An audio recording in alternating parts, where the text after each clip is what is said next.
In this experiment, we will see liquid flow measurement using orifice plate. Here, this video will be divided into two parts. First part will be the detailed construction of this setup, and in the second part, we will see the exact flow measurement using U-tube manometer. So, we'll go one by one. Suppose for the demonstration purpose, this setup has made.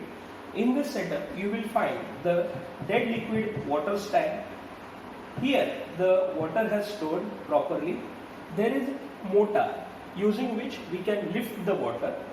For distribution of water flow, there is one control knob using which we will control the flow of the liquid.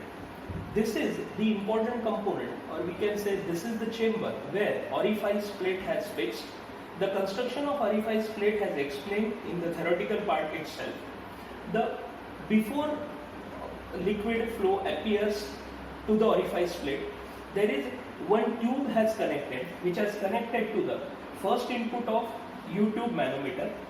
When liquid will cross the orifice plate, at that point, at the outlet point, when another tube is connected, which has connected to the second input of U-tube manometer. We'll just understand the principle. Here we have to observe exactly the pressure, liquid pressure is increased before the orifice plate, and it releases at the output side or the second side, another side of the orifice plate. The pressure difference between both the sides of orifice plate defines one criteria, which depends on the pressure difference, and that term we'll use mathematically to calculate the flow of liquid. The remaining water or outletted water will accumulate at one time, from which we can again restore it at our dead storage of water tank. So this is the setup of orifice plate flow measurement. Now, in the second part of this video, we will see how we are taking the readings from using U-tube manometer. Here, as I have explained earlier, the one pipe has connected before the orifice plate and another tube is connected after the orifice plate. So, when liquid flow will appear before the orifice plate, it will create the pressure. Due to that pressure, the height, or we can say level of the mercury will changes. That we will consider as height difference H1. When pressure get released from the orifice plate, that pressure level will be less, so the mercury will release its height. So we will measure that height difference as H2, and by putting these height differences into one mathematical formula as explained in the theory class, we will calculate the 5 different pressure levels and according to the flow measurement of the liquid. So I am going to switch on the motor. Here, due to the noise of the motor, I may not speak anything, but I'll put the cock on the 5 different pressure levels, so that readings we will take subsequently for measurement purpose at the manual.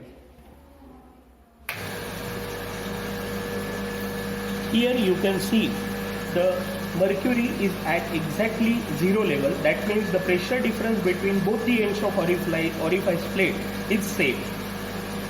This is my first position, where you can see the pressure level before the orifice plate is at 20 mm and after the mercury, that is 30 mm. After the orifice plate it is 30 mm. This is my second position, where you will see the pressure level has increased to 2.5 cm or 25 mm, and after orifice it has become 35 mm.